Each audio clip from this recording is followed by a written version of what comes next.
What would you say dealers are getting wrong with used car inventory today? I'm going to say that the auction should be your last resort. When we talk about old school versus new, they just used to beat it into us, right? They used to use fear and intimidation to get you to do the things that they wanted you to do. And that's just not the way of our industry today. It's about really building relationships with the people you work with. And it's about showing them that you can do it and that you'll do any of the things that you're coaching, you're willing to do, and show them how to do it. You're going to get involved. Is what they do in that downtime that controls the drift. I'm telling you, that is so key, right?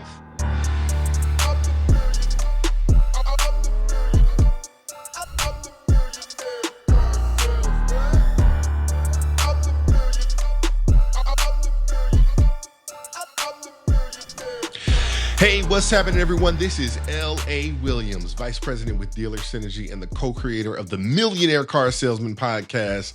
Some folks call me the Blind Master, but y'all, man, I am pumped up, fired up, super excited. Why? Because, listen, we doing a podcast, but I like this podcast. And not just because I'm the host or anything like that. It's really because this is the podcast for automotive professionals who refuse to stay average. Like literally. And so today we're going to have a serious conversation. Okay. A serious one. Y'all ready? Because we're going to talk about leadership. We're going to talk about culture. We're going to talk about process. Talk about one of my favorite things, execution, right? Not that kind of execution. You know what I'm saying? Right. Because literally everybody says, oh, I want a high performing dealership, LA. Right? Everybody says, LA, hey, I want some more volume. I want to be able to sell some more cars. LA, I want to make some more profit. I want some better people. LA, I want stronger managers, right? I want better accountability. They say that in theory, right? They say they want better follow-up, right? Better customer experiences. But the truth of the matter is most dealerships are trying to fix outcomes without fixing leadership.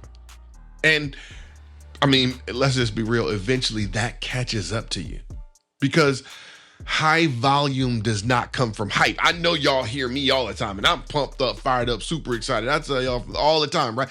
However, there is something called a system, right? And what do systems do? Systems save you stress, time, energy, and money. Money, right? Because it comes from habits. Right? That's why we talk about the 7 habits of highly effective people. It comes from standards. We talk about that all the time, right? It comes from culture, right? Our guest today is huge on culture. And I think most importantly, it comes from, as we said before, it comes from leadership. See, because a lot of stores want elite results, but then they still operate with average discipline, right? Average communication, average training. Average accountability. That's one of the biggest ones, right? Because here's the thing. Average never creates extraordinary.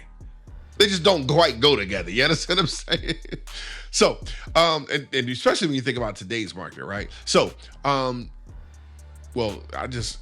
don't know. For me, I always think about how today's customer is different. I think today's employee is different. I think the competition is different, right? And if your dealership refuses to evolve, nobody ever admits that, oh, my dealership refused to evolve. Most people won't actually say that out loud. It's just when you're in the store, you could feel it, right?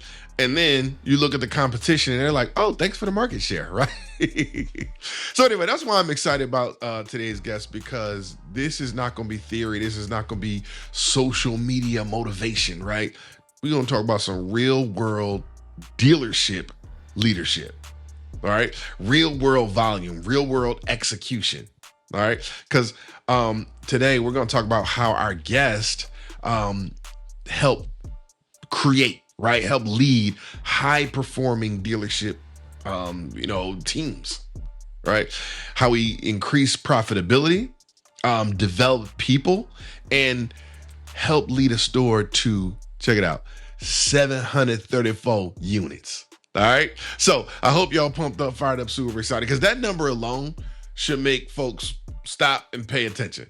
because we know stores don't accidentally, you don't trip and fall over 730 volt units. See what I'm saying? That level of production requires alignment, leadership, consistency, process, and as we said before, culture, right? Oh, and don't forget daily execution and doing it every single day. That kind of falls under consistency, but y'all know what I'm talking about. So anyway, we're gonna take a quick break. Let our sponsor say a word or two, and then when we come back, we're gonna go deep into high performance leadership, winning dealership culture, and what separates elite stores from average ones with my main man, Mr. Milt Whitesides. We'll be right back, y'all. It's the Millionaire Car Salesman Podcast. If you're looking for the absolute best automotive sales training from the #1 millionaire car salesman in the world, Cody Carter, who sold 1,408 units in 2023 and made $1.2 million in personal income, make sure you sign up for Cody's 24/7 video on-demand training, tracking, and testing certification program, Sell Like Cody. That's right, Sell Like Cody is on Bradley On Demand. Cody covers absolutely everything in his successful selling process. If you want to learn how to sell more cars, more often, and more profitably, enroll now at bradleyondemand.com or contact Dealer Synergy today. Thank you for calling Doing It Wrong Motors. How can I help you? I was looking at the tan 2023 GMC Terrain. You guys still have that? Oh, sorry. That vehicle's been sold. Could this be happening at your dealership? Get the Dealer Synergy team to handle calls the right way. We'll gather all the information, drop it in the CRM, set a solid appointment with notes, so all you have to do is sell. Do yourself a favor and go to dealersynergy.com for a free demo. And no more of this burning through phone-ups nonsense. All right, y'all. We are back on the Millionaire Car Salesman Podcast, and as I said, man, we got an OG on the podcast today. He's a true automotive veteran, right? He got over 35 years in the car business. Like I was like 9 when he got in the business. You know what I'm saying? So Milt Whiteside, I'm telling you, he served as GSM, general manager, managing partner, trainer, mentor. I mean, just an overall high-level dealership leader. All right. He's helped increase volume and profitability for multiple companies. He's got all these recognition. You want to talk about FCA, Stellantis awards. You want to talk about, Mitsubishi True Diamond honors. You want to talk about, what else? Subaru, right? The stellar performance recognition, right? But I'm gonna tell y'all what really stood out to me was that whole 730 phone number, right? That's what made me pay attention. I leaned in when I said, 734. Oh, we gonna have a conversation, Milt. So that type of stuff does not happen by accident, y'all. We know it happens through leadership, through culture, through process, people development, all of that kind of stuff, right? And we already talked about execution. So let me introduce my main man, Mr. Milt Whitesides. What's going on, Milt?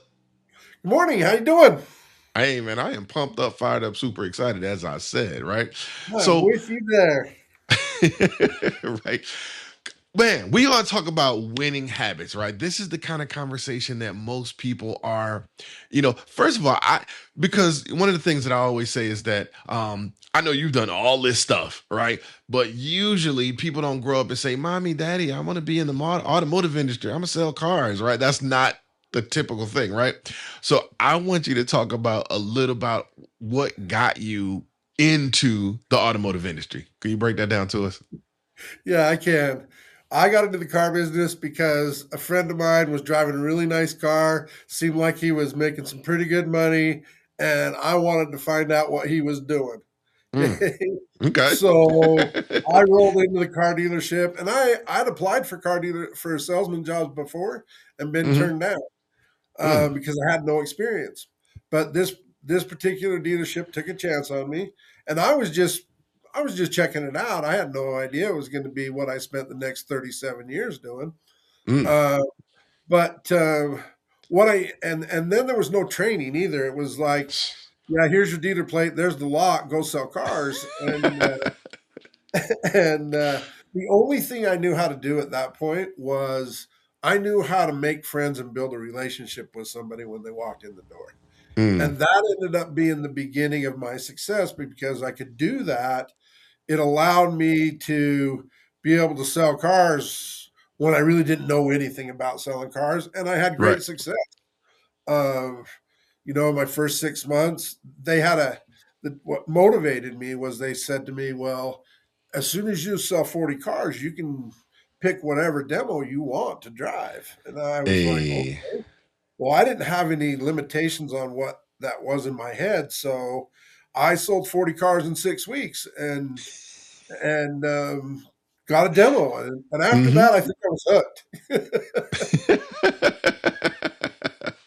Absolutely, because it was almost like they dangled that carrot in front of you, right? And that was what got you to, kind of apply in the first place. And it's like, hey, I hit my goal. Now, here's the cool thing, because a lot of people would just be like, all right, I hit my goal. And then all of a sudden they'd start relaxing, right? But I'm sure that cha-ching, that check looked kind of nice. Well, what were you doing beforehand? Could you just kind of compare whatever you were doing beforehand to the check that you got I selling 40 cars in I six was weeks? in the fashion industry. I worked at Nordstrom's. Okay. So it wasn't like you was at some rinky dink, little place, right? You was, Nordstrom that's a real name, you know what I'm I saying? was I So, was selling shoes at Nordstrom's. okay. So what is it? Could you just help people? Because, people hear Nordstrom and that sounds prestigious, right? So was the check more prestigious at Nordstrom, or was it more prestigious in the automotive industry? It was triple in the automotive industry. Wow. That's crazy, man. Listen, I'm telling you, we are the Millionaire Car Salesman Podcast, so we don't shy away from making money. You know what I'm saying? All That's right, right. but I do. Go ahead, talk about it. No, go ahead. All right, cool. All right, so what I kind of want to know is, all right, because you've been in the business. You said 37 years, so I ain't mean to shortchange you. You know what I'm saying? You talking about 1990, right? That is Yep. the pinnacle of all of that stuff. So I knew I was young in the business, right? But when you think about the different roles that you've held, I know we talked about how you've been a GSM, GM, managing partner, all that kind of stuff. What would you say shaped you the most, right? What gave you like the you in the business? It actually wasn't any of those roles that Okay. actually shaped me. It was the mentors, the Mm, coaches, the learning that I received because of that. yeah, that Uh, makes sense to me. and in those roles, I learned more about process. I learned more about culture. I learned more about how to implement it. I learned um, how to develop habits, starting with how you start your day, those kind of habits. And those are the things I really learned through those roles. Yeah, that's good stuff. All right, cool. So here's the thing, because obviously you started, you were selling cars. This is 1990. Now we in 2026, right? So we're looking at, like you said, 36, 37 years later. What would you say are like the biggest things? And we know the obvious stuff, right? That's changed. We got the internet now. We didn't have the internet before. But what are the things has very much changed in the business? And then I want you to kind of say, all right, LA, these things have changed, but these things are still the same. Okay. I think the thing that's changed the most is that, we used to rely on that walk in customer that comes in the door. Hmm. And the biggest change is that customer is still out there. They're walking in the door in the virtual world. They're walking in the Hmm. door through social media. They're walking through the door in different ways. And the industry had to shift to where the relationship starts not when they walk in the door, but when they start to interact with us as a dealership. Right.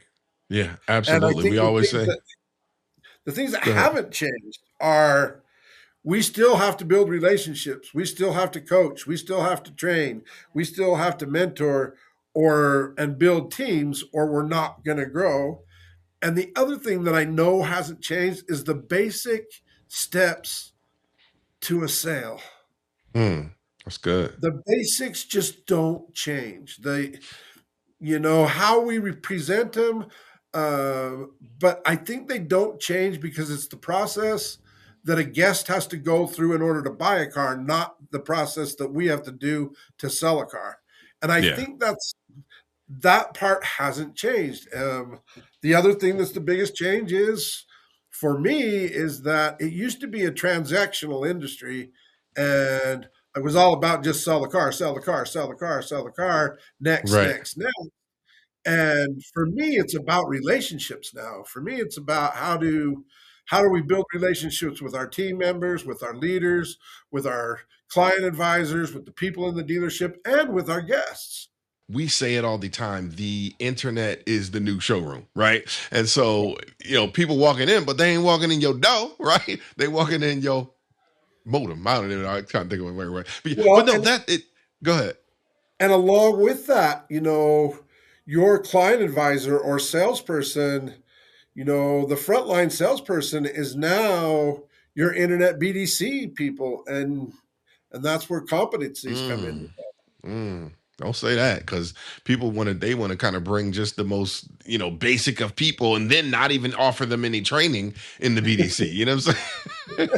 and that's the front door. That's the first thing these people getting a chance to experience. I don't know if I do that, but hey, it is what it is. Most Right? important part, one of the most important things. You better tell them, Milt. You better tell them. It is So, one of the most important things. 100%, right? And then when you think about, what you said hasn't changed, right? That road to the sale, right? It's the everything. And again, it's one of the number one, the first thing that gets thrown out, right? With the bathwater. You know what I'm saying? Like, it's just like, it no one knows. You could go to a bunch of dealerships and you just ask them, hey, what's the roads of the sale? And you're gonna get that look, right? And I'm blind and I know I'm getting a look. You know what I'm saying? Like, it's just folks don't know it. Right. So Right. just talk about some of those things like that you learned in the very beginning that still guide you today. Kind of just, something that you might have learned. But see, because folks need this stuff. These post-COVID babies, you know what I'm saying? The folks that come into COVID and the order takers and all that kind of stuff, that we couldn't survive like that in the 90s. And I'm saying it like I was there. I didn't come till 2009, but I heard stories, right? Well, yeah, I mean, and I had I had the opportunity to start my career in a group that did have process. They did have training. They did have coaching. It didn't start when I got there, but as I moved into a leadership position, we got a trainer, and he trained the steps of the sale, and we had a scripted meet and greet, and it was much different than the meet and greet we use today. Of course, it was very direct. I still remember it to the letter. Go ahead. But Show them. oh, really? Okay. Welcome to Jerry Signer. My name's Milt Whitesides, and your name is? Do you mind if I write that down? I have a terrible memory for names. Can you spell your last name for me? Oh, great. Fantastic. And the best number to reach you at during the day would be? Well, welcome. Wow. What can we sell you today? What? Dang, that was Yeah, direct. right at it. Much Pretty cool. different But back again, today. but here's the cool part. Watch this. You still came. You got that name and that number. They understood how important that was. And I can't get folks to do that on the phone call today. The phone call today. I literally I was at a dealership yesterday. I ain't gonna name no names. And it was funny because y'all know I'm like to be involved. And the one moment I go to the bathroom, the girl gets an inbound phone call and she's like, he asked if a certain vehicle was available. She starts talking about the vehicle being available, and whatever, she got tripped up on it. And then the guy hangs up, and I come back. She didn't even tell me right away. I guess she was scared. I don't know. But then she's like, "Oh, I had this inbound phone call today," and tells me the situation. Talking about, do I want to call him? I'm like, sure, I'll call him. What's his name? I failed. I didn't get that part. What? Okay, fine. You gotta work through stuff like that. So again, something basic like that. Man, I'm telling you, we definitely got to get back to the basics. So, all right. So here's the deal. Let's get to the juicy part, man, because everybody want to know, leading a 734 unit dealership. We got to talk about the number, right? This is what folks get everybody's attention, right? So was it the result of one great strategy, or was it the result of hundreds of disciplines, you would say, working together? How would you break that down? It is the result of, first of all, one vision. Okay. One vision. That vision is that we can sell as many cars as we decide we want to sell. Mm-hmm. If we follow certain processes, do certain things, and build a team in a certain way. And what that meant to us was that we knew that business development was the very most important part of that. So we had a business development center that was state of the art, and we had daily and weekly training and coaching and mentoring for the team members. Now, the team start when we got to that store, the other leaders and I, that store was doing 250 to 300. Okay. Okay. So a pretty good store. Well, no baby store. Yeah. Cranking along. Right. Mm-hmm. But we saw something completely different. So we started to share that vision with the owner. We started to share that vision with the team that we had. We got people excited by building that team and by coaching, and they saw improvement by following processes. Mm-hmm. And then that team ends up with 45 client advisors, 3 desk guys, 8 finance leaders, a business development manager, a manager between the GM and the GSM, and a connection with your service department and parts, and a structure in the store that had you had your new car guest, and we had a process for the new car customer. Mm-hmm. And if we had a guest that had some credit challenges, possibly, we moved them through the process into a separate section of the dealership where we dealt specifically with them. And then if we couldn't do anything with them in that secondary area, we had another area that we moved them to that was buy here, pay here, where we carried contracts and did short-term loans. What we did over a quick period of time was we did a lot of 12-month, 18-month loans there, then Mm-hmm. moved them to the next area, then moved them to the next area. But process, we had steps to the sale training, we had BDC training, we had phone training, and those competencies were critical to our success, as well as internet. Yeah. So we're coaching, we're training, we're mentoring, we're motivating, we're inspiring, we're talking about all the things that get you there, the cycle of success, how the pyramid works, how our mindset creates. If we think we're a 40 car a day store, we're a 40 car a day store. If we think we're going to sell 70 on a Saturday, we're going to sell 70 on a Saturday. Mm-hmm. And when you share that mindset and you share that belief, and your team believes in you, because it's not only what you talk to them about, it's also what you do. When you start coaching and mentoring, you have to be able to do it. You have to be able to walk up to that guest or pick up that phone up and say on that phone up, hey, you nail it by setting an appointment, right? Incoming phone call comes in, you answer the call, you go through the guide, and you get the number and you set the appointment. When they see that you can do that, and they know that it's just not you telling them, but it's actually you showing them that this is how it's done, their confidence level goes up. They become believers in the culture, in the process, and in what you're doing. And the next thing you know, you are having 70 car Saturdays. And at the end of the month, you're looking at the board and you've got, it's funny, it's midnight and everybody's still there because everybody wants to see where we win, where the team ends up. Everybody wants to see, can we get to 750? Can we push another 13 out today? Mm-hmm. Mm-hmm. It's that kind of motivation that gets you to that kind of store. Man, I'm telling you, you cooking with gas right now, right? Because you're breaking it down. But I'm gonna tell you, because I know the audience, right? And I know that folks are thinking, okay, that's great, man. But I hear you said 8 managers and desks and finance. That I hear problem at the problem at the problem at the problem, right? So were there leadership challenges? I know there were, right? But like, talk about some of the leadership challenges that you have at that level. Like, did everybody just kind of fall in line, or did you have to kind of check some folk? Break that down to So us.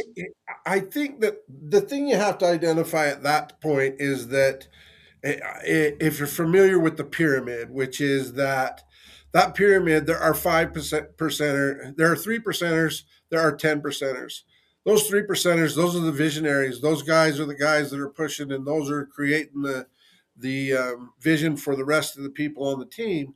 And then there is the 10%ers, and those are the guys that will do anything to make it happen, right? They don't need to be told what to do. They don't need to be coached. They know they're driven. So you've got that 13%. And when you identify who the 13%ers are, then you know that the rest of that pyramid is you got 60% of them that are going to drift one way or the other throughout the day, and they're just kind of drifters, right? And then the bottom 27%, those are your non-believers. You don't have room for them on the team, okay? So when you look at it that way, then you say, okay, of that 60%, what can I do to take the bottom 20% and move them up to that next 20%? And how can I get that 60% to perform at the highest level possible? And part of that is also managing by strengths, right? You're looking at your team and you're saying, hey, this guy's really good at this, and this guy's really good at this, and this guy loves doing this, and this guy loves doing that. So if you want to minimize the drama and we all in our industry, there's a lot of egos involved. So if you want to eliminate those egos and really build a team, it comes down to looking at that pyramid and saying, okay, this is our team, and this who falls in this area, and through mentoring and coaching, we're going to build them up. And it's no secret to the team, right? Your client advisors know, your whole team knows that this is how we're built. And that at any given time, any one of us could drift into that 60% area. But if you have the mindset that I'm a 13%er and I'm going to perform like a 13%er, then that elevates the entire performance of the team.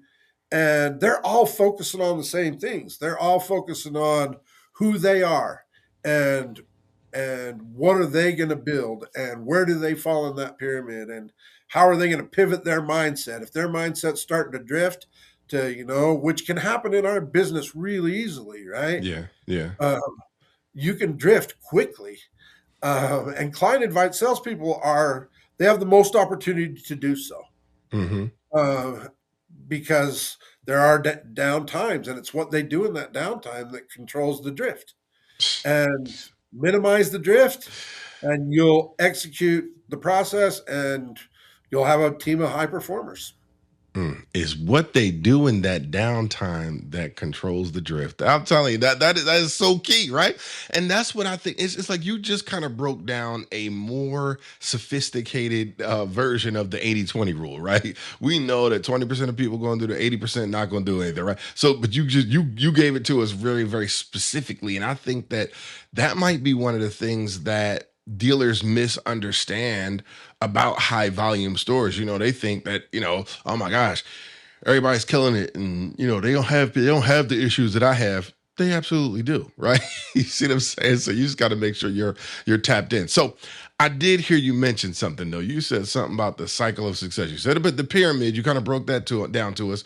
But can you talk about, this whole cycle of success thing? Because you talk about culture, right? You talk about process. You talked about, the whole team building thing. But I'm very intrigued, right, about that terminology, the cycle of success. Could you break that down to us? So what that is the very first thing in the cycle of success is you've got to have a goal. Okay. Whether it's an individual goal, whether it's a team goal, whether it's a dealership goal, you got to have a goal. Okay. Then the next thing you've got to create is you got to have a path. You got to have a process and a plan to execute that goal, to make that happen, right? You got to have a plan. Then the most important thing is you got to execute the path, right? You talked about it early. You've got to be able to execute. But if you have a definite plan and you execute that plan, then the next thing is you've got to have a way to score that. Measure it, yeah. Yeah, you got to be able to measure it. And then you need a mentor or coach to help you identify the areas of improvement. Once you measure it and you score it, then you need a mentor or coach to help you identify the weaknesses and the Right. gaps in your performance, and then you zap the gaps, Yeah. Absolutely. and that's the So cycle of success. yeah, and I think it's really powerful you breaking that down because like where are you located right now? Utah. Utah, right? So that would be like me. Currently in New Jersey, right? And so I say, hey, you know what? My goal is to get to Utah. I'm going to go see my man Milt, right? But yet I have a map of Mexico. It doesn't matter what the goal is. If I'm following the wrong map, I don't have a map. I don't got a plan. Like it's not going to happen. I don't care how hard I try and nothing like that. It's just I don't have the right landscape. I don't have none of that stuff. So that is really, really powerful because I think that's what the challenge is. Most people, I really don't think there's many people who don't have a goal. I mean, there's just a few, right? But most people, especially to listen to this podcast, they know, okay, you got to have a goal, right? Most folks want to make $1 million. Great, Yeah. great, great, right? But the question is, okay, what's your path? What is the plan to get there, right? And then you kind of killed it when you talk about you got to have something to measure because, in order to measure, I have to kind of keep track. And oh no, I don't want to do that because then all of my flaws are going to be exposed and all that different kind of stuff. And so I don't want to see the gaps. And so I'm gonna hide the gaps. And so that means when the gaps are there, I definitely don't know how to fill the gaps. So man, you absolutely broke that down, right? So I want to talk about habits for a moment, just because I know you talk about how positive habits matter so much inside the dealership. Can you talk about why that matters so much and how you get people to buy in to the actual process instead of fighting? I know you got the bottom 27% that no matter what we say, no matter what they do, they're not going to do it. But that little 60%, how do you get them locked into it, and how do positive habits kind of help to make that happen? Uh, so I coach some pretty structured habits. Okay. Okay. I believe in what's called the morning five. I did not invent that. Okay. But it is first thing in the morning. I get up. I do not pick up my phone. I take Hmm. about 15 minutes just to meditate, get my head right. Hmm. Um, After that, so the first part is you never push snooze. Okay. Number one Okay. is you never push snooze, get right up. Second Hmm. is you take 15 minutes to meditate. Then you got to take care of your body and do some exercise. Make sure you're feeling right for the day. Hmm. So you do those three things. Then I do something to stimulate my mind, something positive. I Hmm. listen to a podcast. I do something like that. And then the very last thing is I send an encouraging message to someone that may need it. And it's not going to be the same person every day. It's going to be somebody Yeah. completely different. Um, and that's how I start every single day. Then immediately after that, I set 5 goals and I do a gratitude list of 10 things I'm thankful for. Mm. Um, and that is how I start every single day. Yeah. Uh, with that mindset, when I get to the store, in the store, I'm going to share those things with my team. I'm going to share what I do every day, and I'm going to encourage them to try the same things. Um, when we talk about old school versus new, they just used to beat it into us, right? Use they used to use fear and intimidation to get you to do the things that they wanted you to do, and that's just not the way of our industry today. It's about really building relationships with the people you work with, and it's about showing them that you can do it and that you'll do any of the things that you're coaching, you're willing to do, and show them how to do it. You're going to get involved. I mean, if you look at a showroom that I have, I'll have a leader that, your finance leaders are on the showroom floor. They're greeting guests when they're walking in. They're talking to the client advisor and saying, hey, boy, you're working with one of our best client advisors. We're so happy you're here today. They're talking about the culture. They're talking about your theme.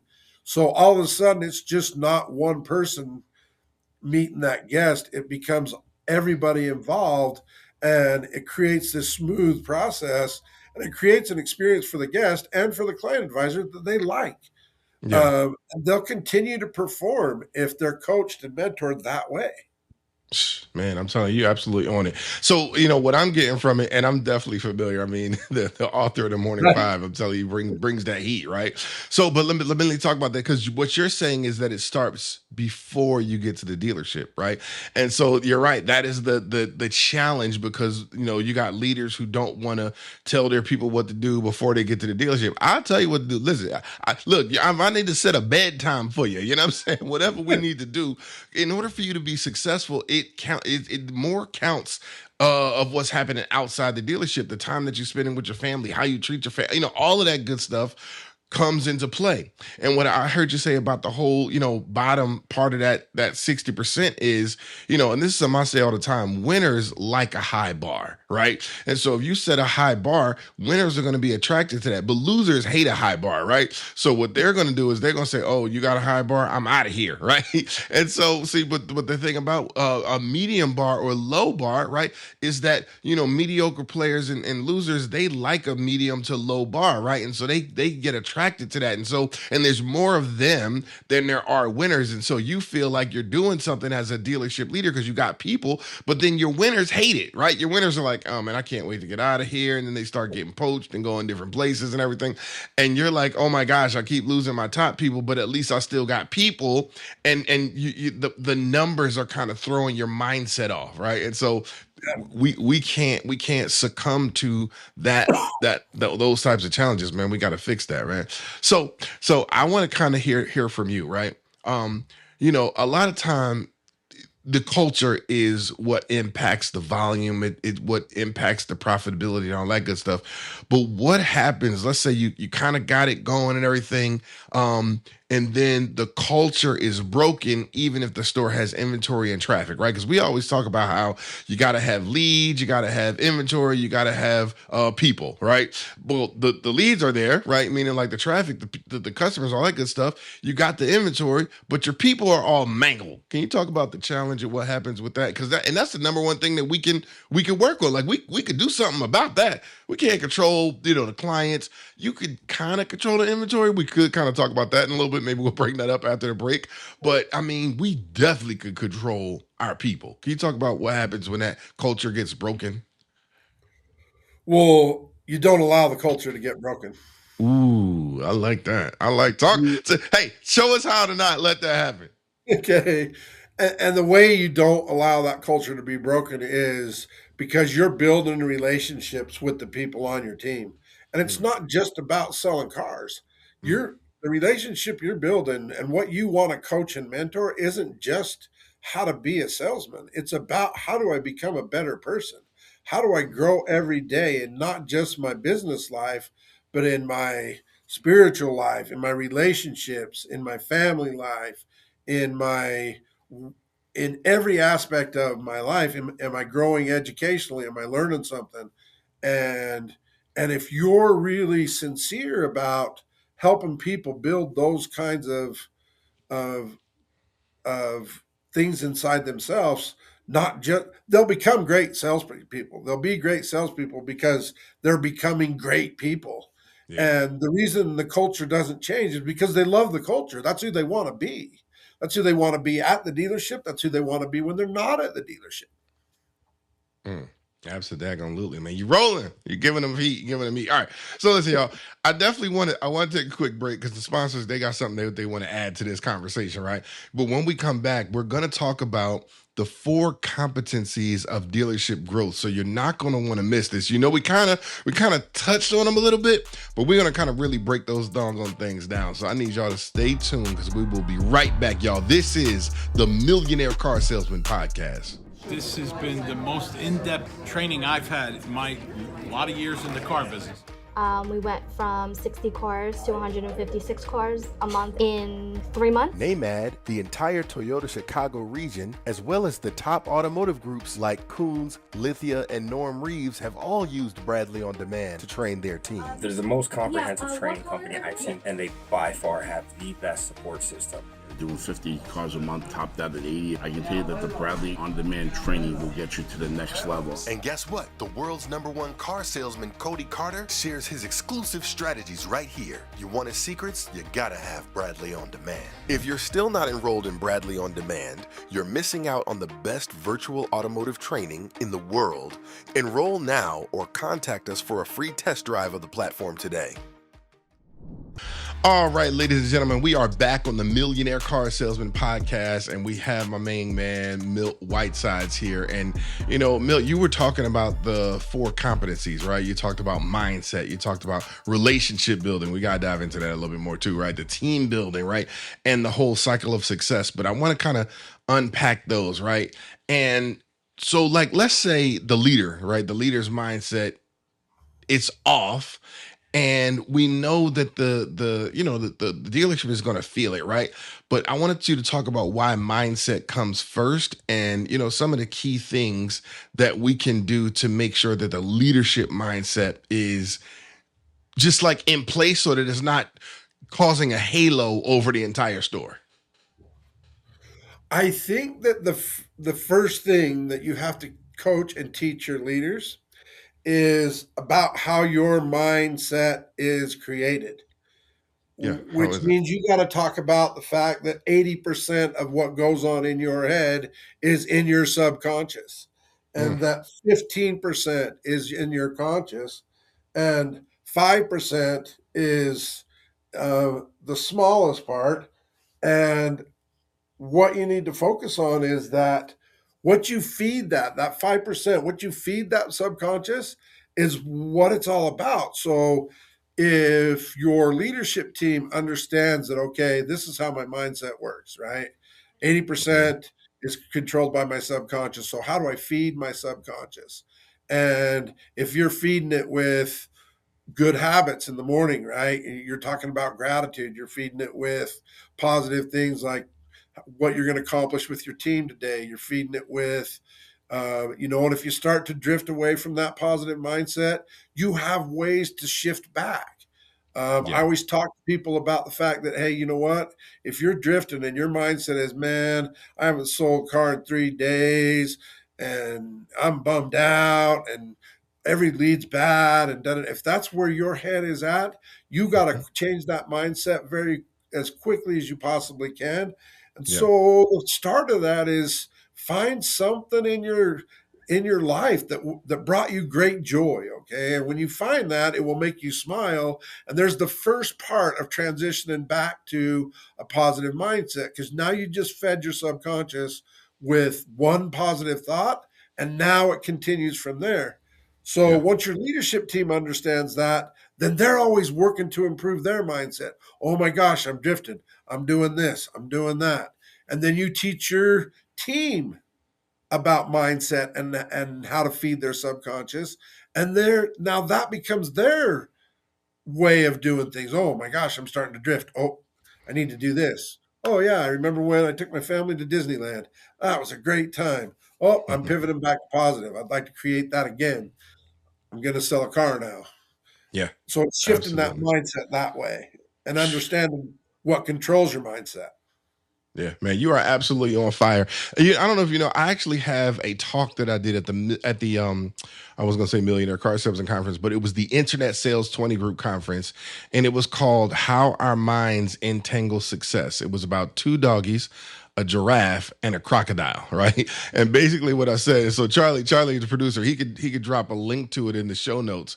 But I mean, it was all about how you got to feed the doggies. Now, for me, it's like you feed the dogs. That's your conscious mind. That's your, what you see, what you hear, what you taste, what you smell, what you touch, right? We got those 5 entry points into our system. And then the giraffe is our subconscious, and that needs to be guided, right? Because as you said, I mean, if we're not giving it that guidance, because it's going to do what it's always done unless we continue to guide it in a different direction. So again, as human beings, we're going to go negative. It is what it is. We have these things in our minds. I should have called this another animal. We got ants in our minds, automatic negative thoughts, right? And so what we got to do is we got to squash them within 17 seconds, because that's how long it takes for a thought to germinate, right? It's going to take 17 seconds before that little negative thought start having babies, right? And so what you got to do is you got to say, hey, you know what? I'm catching that and I'm noticing that and I'm feeling that feeling and I don't like that feeling because I know that feeling leads me to doing what I've always done and I don't want to do that. I want to do something positive. So let me go ahead and shift that and teach my subconscious, hey, we're not going that way. Come on, let's go this way. Come on, giraffe. Let's go, giraffe, right? And then you talked about that 5%, right? That instinctual crocodile percent that, like, I don't care what I'm saying. It's always telling us, like, when you ain't gonna be able to do that, you ain't gonna be. I don't know who you think you are. You better stop playing, acting like you gonna sell 40 cars. Get out of here, right? It talks like that to us, right? And so we gotta calm that crocodile. Right, we got to calm it down and say, listen, I understand. I know that that's what you think. We're just gonna go ahead and give this a shot, right? We'll see. If it doesn't happen, it doesn't happen. But we're not gonna worry about that. We're not going because 94% of the things that we worry about never happen. I was telling somebody yesterday. I said, worry is a prayer for negative things to happen. Right. So listen, mindset. That's my conversation, Milt. You know how we do. We're gonna add that, right? Nice. Well, I think we're only motivated by one of two things. Okay, we're either motivated by fear or we're motivated by joy, and our mindset can control that, right? And if you want to be motivated by joy, then feed your mind with things that bring you joy. And find your purpose. Find out make a purpose. Do your cycle of success. Shift your mindset and remove Dr. Doubt. I call that negative mindset Dr. Doubt. You got to get rid of Dr. Doubt. Pivot to positive. I love that, man. I love that.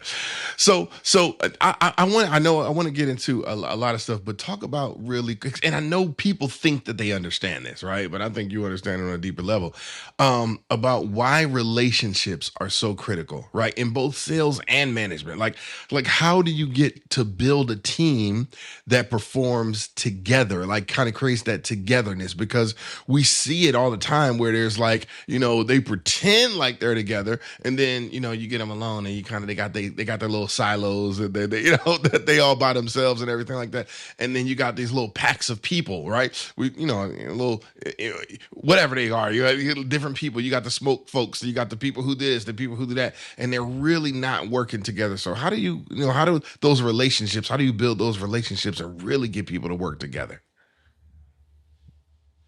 You serve them. Talk about it. You started this morning talking about serving, and that is the key mindset. Is that as an executive leader, your responsibility is to serve your leaders, and serving your leaders is not telling them what to do. Serving your leaders is showing them and helping them accomplish what their goals are. That's how you serve your leaders. And then by you serving your leaders, the next thing that happens is your leaders serve your team and they serve the people that are underneath them. And because you've created that, now your client advisors or your salespeople, they serve your guests. Wow. And that's what makes the big difference is service. Are you serving the people you work for? I feel like you've got to serve. That every day, that's one of my goals is, I'm going to serve the people I coach today. I'm going to serve the guests that I work with today. My job is to serve them so that they can accomplish their goals.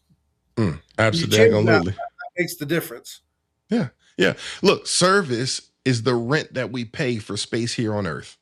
Do you see what I'm saying? Like, and see, if people realize that, right, they live longer lives, right? They live higher quality lives, but most folks, they'll never really kind of allow that to set into their spirit, right? That service is the rent that we pay for space here on earth. So, man, you're killing it right now. All right, so I know we've been talking a lot about people, and that's super important, right? I mean, we could talk for hours about that, right? But I know that we also want to discuss, because we said you got to have people, you got to have the leads, right? You got to have, and I like to call them buyers, right, or prospects or something like that. But we also got to talk about the inventory, right? Because you have deep expertise in used car inventory management, right? And we talk about serving our people. Let's make sure they got the right, they got some daggum cars, right? So we got to talk about acquisitions for just a quick moment, right? So what would you say dealers are getting wrong with used car inventory today? Like because I need to understand how managers should think about the acquisition strategy and like some of the metrics that matter most. Can you talk about that? Well, I'm going to say that the auction should be your last resort. We've been saying that for the longest, man. Our audience know that. They be like, come on, man, we going to no auction. Hey, how much sense does it make, right? I'm going to let you talk about it, though. I don't want to get fired up. Go ahead. It really needs to be your last option. I mean, we're going to create I'm going to have an acquisitions team because it's going to take a team to acquire the number of vehicles and the right kind of vehicles. And I'm going to specify, of course, there's plenty of tools that give you plenty of data to know what's selling in your market and all that kind of stuff. But at the end of the day, I'm going to look at what turns in my market, and I'm going to say, okay, these are my fastest turning vehicles. So these are the vehicles that I'm going to really focus on acquiring, and I'm going to focus on acquiring those things through business development outreach. I'm going to have people that reach out to people that are selling their cars on marketplace, that are selling their cars on other online platforms, and I'm going to invite them to give us an opportunity to buy their car from them. And I'm not going to make it difficult for them. You can't make it difficult. You can't do the traditional, bring it in and we'll look at it. No, you can't do that. They have tools where they can get a pretty good idea on their own. So it's again about communication, and that's your biggest opportunity as far as acquiring inventory is through marketing yourselves as we want to purchase your car, and that you're going to make it easy. The other way is that through social media, you advertise that we buy cars, and you give incentives to get them to sell you their car over somebody else or private seller, to take away that they have to make appointments and that people don't show up. All the things we have to do with on a daily basis, you can eliminate for that for them. They don't realize that that's what's going to happen, but it is what happens. Yeah. So that's one big area. Relationships. As used car leaders, you need to build relationships with all the other dealers in your area, because everybody has old age inventory and everybody's got a turn cycle. And so rather than sending things to auction, build relationships and talk to these guys, and they'll have stuff you sell, you'll have stuff they sell. So all of a sudden you're acquiring cars from your relationships, and you're acquiring cars from where you're reaching out, and then you've got your trades, of course, and you're always going to make sure that your trades are most important. You get to see them, you get to drive them, you get to look at them. It's the easiest car to buy. So those are your areas of focus when you're acquiring inventory, and diversify what you can't just sell expensive stuff in your used car inventory. You've got to have something for everyone. You've got to have that segment of your inventory that is inexpensive. You've got to have that segment of your inventory. You've got to have that segment of your inventory that is expensive. And you've got to have trucks, cars, SUVs for all those segments. And part of it has to do with secondary finance cars. You got to have certain vehicles for that. So knowing what you're looking for, and not just saying, hey, I'm buying cars today, and having a plan for, okay, these are the cars I'm trying to acquire. This is how I'm going to go about doing it. And that's how you acquire the kind of inventory you need. And then you watch the turn. Your goal is to, sell 300 and carry 280. in a month. That's the kind of turn you really want. And if you're carrying the right kind of inventory, you can accomplish those kind of goals. Yeah, absolutely. And it kind of goes back to what you said earlier, right? Having that goal, having that map, having that plan, like, you know what I'm saying? And because we all know that folks struggle with balancing the volume, the growth, the turn, the inventory quality, all of that stuff, right? So it's like, I think that what happens is the role of process, right? And what it plays in making used car profitable. I think that, that's what the challenge is, right? Because like you said, people just be like, oh, I'm just coming. I just buy cars today. It ain't about that, right? You got to have these other things in place. So let me just, if you're talking to a used car manager right now, we got a bunch of used car manager listeners, right? Because they're all in the Millionaire Car Salesman actual Facebook group where everybody who listens to this should be. If you're not, make sure you're in the Millionaire Car Salesman Facebook group, because I'm telling you, that's where all the good stuff is happening, right? So you're talking to the used car managers, right? What should they be looking at on a daily basis? Can you break that down for them? Just give them some, some key things so they can just leave with that. All right, I know exactly what I should be looking at. I'm going to do 4 things on a daily Okay. basis. I'm going to look at any missed trades from the last 30 days. Anything we may have missed, anything that, could I put another nickel here? Is this a car I really wanted and I didn't get for some reason? Then I'm going to go through all the classifieds, the marketplace. I'm going to go through KS, whatever digital in your market is where people are selling their cars. I'm going to go there and I'm going to identify cars that I'm going to go after and try to buy. And so I'm going to make a plan I'm going to review trades I missed. Then I'm going to make a plan for where I'm going to look, what cars I'm going to look for on the digital platforms where I can acquire cars other than auctions. And then I'm going to make specific plans for the day to go after those cars and to go after those trades and get those guests back in. And then last, I'm going to look at my old age inventory and I'm going to call my relationships and I'm going to see what old age inventory they've got. And I'm going to work to try to remove some of that and to sell some of that stuff and purchase some of that stuff. And those are the things I'm going to focus on all day. And I'm going to continue to rotate through those things, right? Because you're not going to get a hold of everybody the first time it's like BDC activity, okay? Right. You just keep, try in the morning, try in the afternoon, try in the evening, try in the morning, try in the afternoon, try in the evening. And if you do those things, I'll guarantee you're going to acquire more inventory.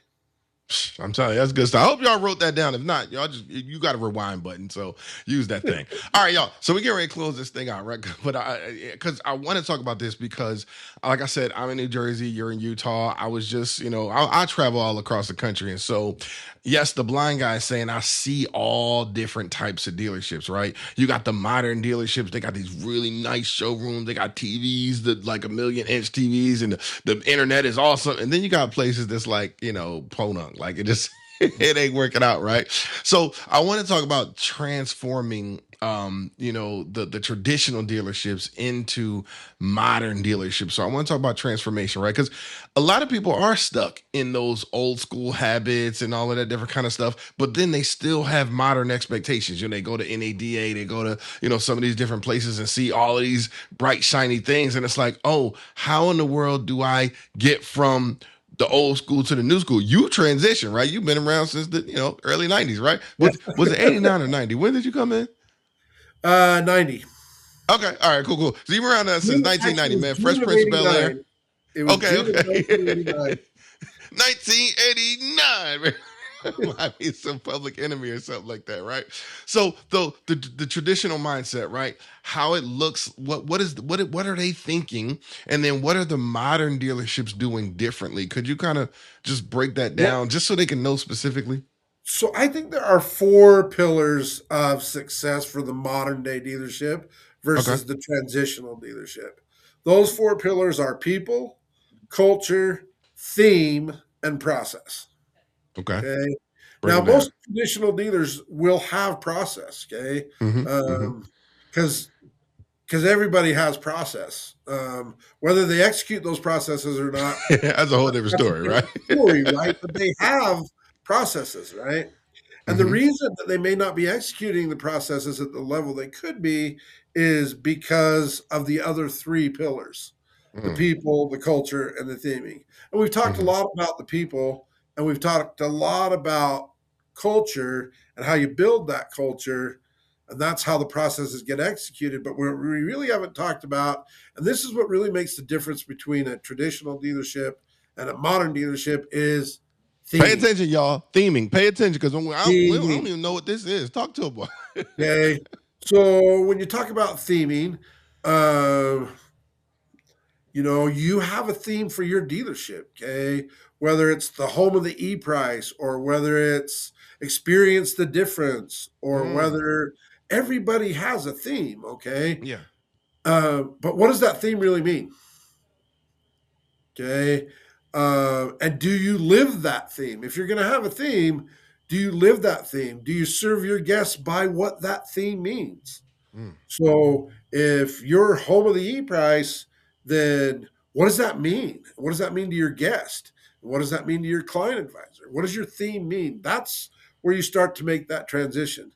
Lots of dealerships talk about transparency, and that's one of those words for modern day dealership. And a lot of dealerships will have learned that, okay, if part of my uh, a part of my presentation, I talk about that we're transparent and that we do this and we do that.